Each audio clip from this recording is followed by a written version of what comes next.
तो बच्चों इस वीडियो में डिस्कस करेंगे class 9th subject science compartment exam 2023 के कंप्लीट पेपर के कंप्लीट सॉल्यूशन को। काफ़ी बच्चे डरे हैं कि सर पेपर इजी नहीं आता, डिफ़िकल्ट आता है। कंपार्टमेंट से रिलेटेड बहुत सारी टॉपिक डिस्कस कर चुका हूँ, आप देख लेना, आपके डाउट क्लियर हो जाएंगे। मेहनत पर फोकस करो। ये मैथ का पेपर है 2023-24 का, कंप्लीट सॉल्यूशन के साथ अपलोड है, देखकर प्रैक्टिस कर लेना। ये सोशल साइंस का है 2023-24 का, ये सोशल साइंस का है, ये सोशल साइंस का है 2024-25 का। ठीक है, इसी प्रकार बहुत सारे पेपर मैंने अपलोड कर दिया है। ठीक है, आप प्लेलिस्ट देख लेना चैनल पर। ठीक है, और देखकर तैयारी करने लग जाओ। काफ़ी बच्चों के डाउट होते हैं कि पेपर इजी आएगा या डिफ़िकल्ट आएगा, तो बार बार समझा रखा हूँ पेपर डिफ़िकल्ट नहीं आता, किसी के कहने में आने की ज़रूरत नहीं है। ठीक है, और ये मैथ का पेपर 2023 का है कंपार्टमेंट का, ये भी कंप्लीट सॉल्यूशन के साथ अपलोड है। तो सभी पेपर की प्रैक्टिस अच्छे से कर लो। साथ में इस सेशन का मिड टर्म पेपर और एनुअल पेपर दोनों शिफ्ट का अच्छे से प्रैक्टिस कर लो। With question paper with complete solution के साथ अपलोड है, प्लेलिस्ट मिल जाएगी, देखकर आराम से प्रैक्टिस कर लो। पेपर आपका इसी में से बनेगा, प्रैक्टिस पेपर भी तैयार कर लेना इस सेशन का। सारी चीज़ें आपको चैनल पर मिल जाएंगी, टाइम आपके पास है, आपको टेंशन नहीं लेना है, पास हो जाओगे। टेंशन उनको लेना जो बच्चे डायरेक्ट फेल हैं। वो चाहते थे कि उनको चांस मिला होता तो मेहनत के साथ पढ़कर पास हो जाते, बट उनको चांस नहीं मिला, आपको तो चांस मिला है। तो ध्यान से प्रैक्टिस करो, पास हो जाओगे, टेंशन लेने की ज़रूरत नहीं है। सीधा आ जाओ क्वेश्चन पर, ध्यान से देखो। ठीक है, ज़्यादा तैयारी के लिए बच्चों 2024 का भी पेपर देख लो, अपलोड है।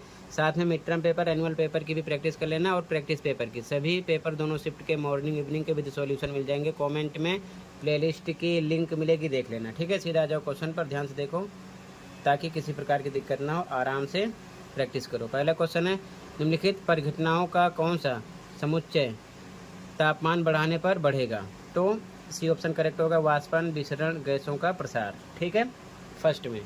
ठीक है, तो फर्स्ट में आपका सी ऑप्शन करेक्ट हो जाएगा। सेकंड क्वेश्चन, अस्थि एक डैश ऊतक का उदाहरण है, पेशीय संयोजी एपिथेलियम तंत्रिका, तो संयोजी ऊतक का बी ऑप्शन हो जाएगा करेक्ट। ठीक है, सेकंड में bone is an example of connective tissue. ठीक है, connective tissue B option correct हो जाएगा। अगला क्वेश्चन, एक बस 36 किलोमीटर पर घंटा की चाल से चल रही है, 15 मिनट में तय की गई दूरी, तो दूरी बराबर होता है चाल गुणे समय। तो यहाँ पर आपको दूरी बराबर चाल गुणे समय फॉर्मूला लगाना है। चाल कितनी है 36 और दूरी है 15 मिनट, तो घंटे के हिसाब से कन्वर्ट करेंगे तो 15/60, एक घंटे में 60 मिनट होते हैं। कट करो, 15 एकम 15, 15 चौके 60 और 4 नीम 36, यानी कि 9 आ जाएगा, 9 किलोमीटर। बी ऑप्शन राइट हो जाएगा। ठीक है, थर्ड में यहाँ पर बी ऑप्शन हो जाएगा करेक्ट। ठीक है, इसके बाद में पोटेशियम के परमाणु संख्या 19 के एक परमाणु में इलेक्ट्रॉनों का वितरण होता है, तो KLMN कोस के अकॉर्डिंग पहले में 2 आता है, दूसरे में 8, तीसरे में 8, अगले में 2। तो ध्यान से देखो, 19 है तो पहले में 2 पूरा आ जाएगा, दूसरे में पूरा 8 आएगा, 8 2 10 हो गया, तीसरे में पूरा 8 आएगा, 8 8 16, 16 2 18 हो गया। अब एक बच रहा है तो अगले में 2 नहीं पूरा होगा, 1 आएगा, तो 2 8 8 1। ठीक है, डी ऑप्शन हो जाएगा करेक्ट। यहाँ पर आपका डी ऑप्शन हो जाएगा। अगला, मानव कोशिका में कितने जोड़े गुणसूत्र होते हैं? तो 23 होते हैं। कितने होते हैं? 23। ठीक है, ये चीज़ ध्यान में रखना। आगे देखो, यहाँ पर 23 हो जाएगा। अंतर्वृष्ट विभवद्योतक पाया जाता है तो पर्व संधियों के पास, ए ऑप्शन हो जाएगा करेक्ट। यहाँ पर नियर द नोड। ठीक है, ए ऑप्शन हो जाएगा। अगला देखो, ऑक्सीजन गैस का रासायनिक प्रतीक है O2। ठीक है, ए ऑप्शन हो जाएगा O2। अगला, 3 प्रोटॉन और 4 न्यूट्रॉन युक्त परमाणु की संयोजकता होगी तो 1 होती है। ठीक है, यहाँ पर सी ऑप्शन करेक्ट हो जाएगा। प्रकाश एक क्या है? अनुप्रस्थ तरंग है, ए ऑप्शन हो जाएगा यहाँ पर करेक्ट। ठीक है, अनुप्रस्थ तरंग है। ठीक है, ट्रांसवर्स वेव, ए ऑप्शन हो जाएगा यहाँ पर। गेहूं के उत्पादन को बढ़ाने का सर्वोत्तम उपाय है तो उत्तम किस्म के बीजों की खेती, ए ऑप्शन करेक्ट है। ठीक है, यहाँ पर अगला, कौन सी निरोधक विधि फसलों में खरपतवार नियंत्रण में सहायक है? तो फसल चक्र ये भी है, अंतरा फसलीकरण ये भी है, तो ए और बी, सी ऑप्शन लगा देंगे, दोनों है। ठीक है, यहाँ पर both A and B, C option correct हो जाएगा। अगला, उद्योगों में धातु के ब्लॉकों में दरारों या अन्य दोषों का पता लगाने के लिए किस प्रकार की ध्वनि का प्रयोग किया जाता है? तो पराध्वनि, डी ऑप्शन हो जाएगा। ठीक है ना। अगला देखो, आहार नली व मुंह के अस्तर में कौन सा ऊतक स्थित होता है? तो सल्की एपिथेलियम। ठीक है, सल्की एपिथेलियम हो जाएगा यहाँ पर, डी ऑप्शन करेक्ट हो जाएगा।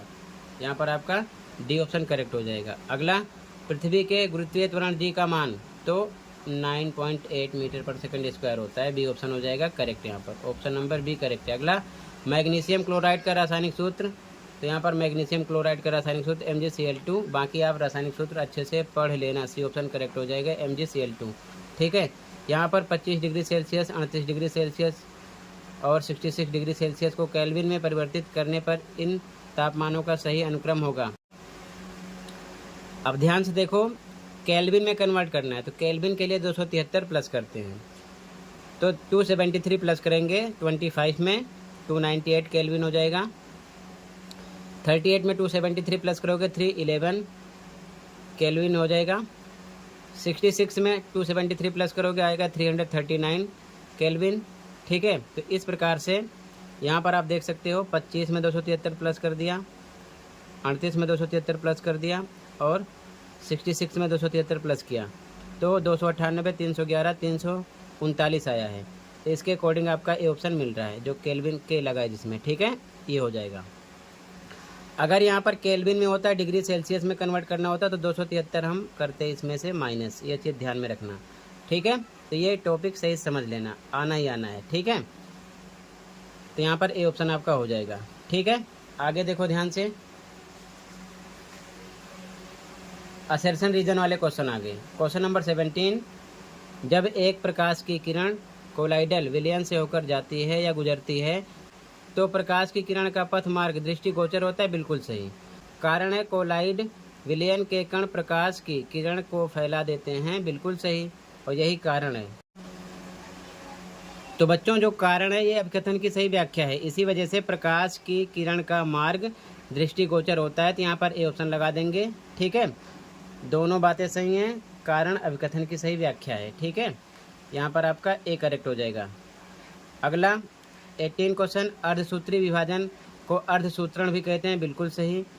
कारण अर्धसूत्री विभाजन में संतति कोशिका में गुणसूत्रों की संख्या घटकर आधी हो जाती है, बिल्कुल सही, और यही कारण है कि इसको अर्धसूत्रण भी कहते हैं। यहाँ पर भी कारण अभिकथन की सही व्याख्या है, दोनों बातें सही हैं, कारण अभिकथन की व्याख्या है, तो ए ऑप्शन करेक्ट होगा। अगला, अभिकथन विभिन्न प्रकार की फसलों के लिए अलग अलग उर्वरक आवश्यक है, बिल्कुल सही। कारण खाद में कार्बनिक पदार्थों की मात्रा अधिक होती है, बिल्कुल सही, लेकिन कार्बनिक पदार्थों की मात्रा अधिक होती है इसीलिए विभिन्न प्रकार की फसलों के लिए अलग अलग उर्वरक की आवश्यकता होती है, इसका इससे कोई मतलब नहीं है।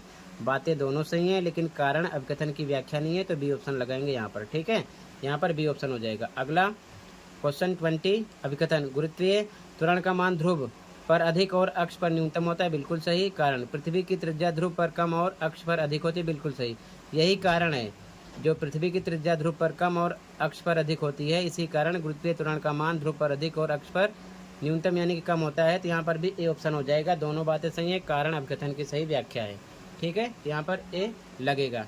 इसके बाद में आगे क्वेश्चन आप देख लो ध्यान से, क्वेश्चन को देख लो, कंप्लीट पेपर का आंसर लास्ट में दिखाएंगे, तो लास्ट तक ध्यान से देख लो। सबसे पहले क्वेश्चन को देख लो, फिर कंप्लीट पेपर के आंसर को भी डिस्कस कर देंगे इसी वीडियो में। ध्यान से क्वेश्चन को देखते चलो, ठीक है।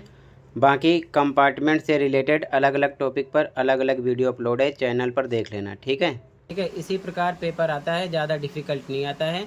अच्छे से प्रैक्टिस करो, ज़्यादा प्रैक्टिस के लिए मिड टर्म पेपर और एनुअल पेपर दोनों शिफ्ट का साथ में प्रैक्टिस पेपर तैयार कर लो, ठीक है। काफ़ी क्वेश्चन उसी में से मिल जाएंगे, आसानी से अच्छे मार्क्स अचीव कर लोगे, ठीक है। और ऐसे क्वेश्चन की प्रैक्टिस कर लेना ना, पेपर में ज़रूर मिलेगा, ये चीज़ ध्यान में रखना, ठीक है। ये चीज़ ध्यान में रखना। तो टोटल मैंने आपको कंप्लीट पेपर दिखा दिया है,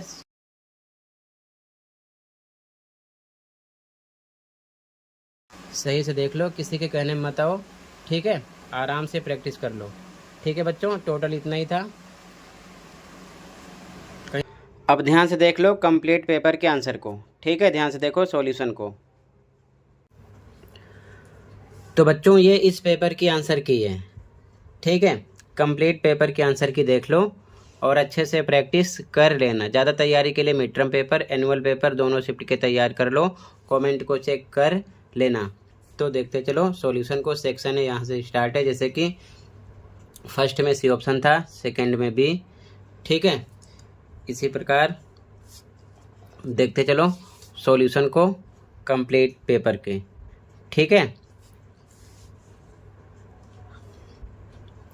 थर्ड में बी ऑप्शन था, फोर्थ में डी, फिफ्थ में बी, सिक्स में ए, सेवन में ए, एट में सी, नाइन में ए, 10 में ए, 11 में सी, 12 में डी, 13 में डी ऑप्शन, 14 में बी ऑप्शन, 15 में सी ऑप्शन, 16 में ए ऑप्शन, 17 में ए ऑप्शन, 18 में ए ऑप्शन, 19 में बी ऑप्शन और 20 में ए ऑप्शन। ठीक है, इसके आगे के आंसर को देख लो।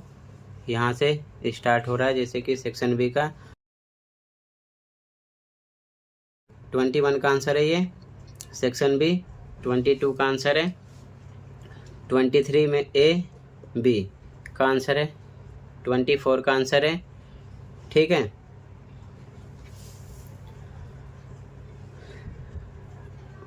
ट्वेंटी 25 का आंसर है।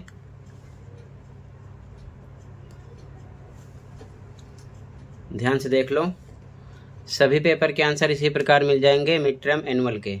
चैनल पर प्लेलिस्ट या फिर कमेंट में देख लेना। और वाले क्वेश्चन का आंसर है। ठीक है, 25 में आंसर 26 में और का आंसर है ये। ठीक है, इसके बाद में सेक्शन से स्टार्ट हो रहा है यहाँ से। ठीक है, ध्यान से देखते चलो। Answer number 27 section C start हो रहा है। ये 27 का आंसर है। 28 का आंसर है।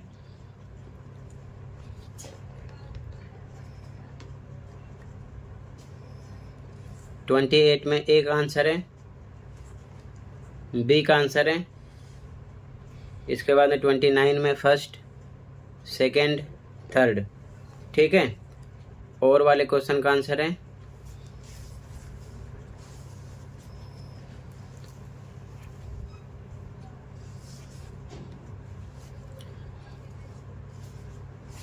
थर्टी का आंसर है। ठीक है, 31 का आंसर है। फुल फॉर्म भी याद कर लेना, जैसे कि यहाँ पर पूछा गया ATP, DNA, RNA। ठीक है, 32 का आंसर है। 32 में ए का आंसर, बी का आंसर, अथवा वाले क्वेश्चन और का आंसर है ये।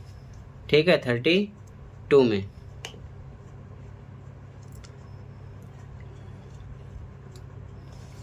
थर्टी 33 में ए का आंसर है, बी का आंसर है। सेक्शन डी स्टार्ट हो गया अब। 34 आंसर ए, 34 का आंसर ए। ठीक है,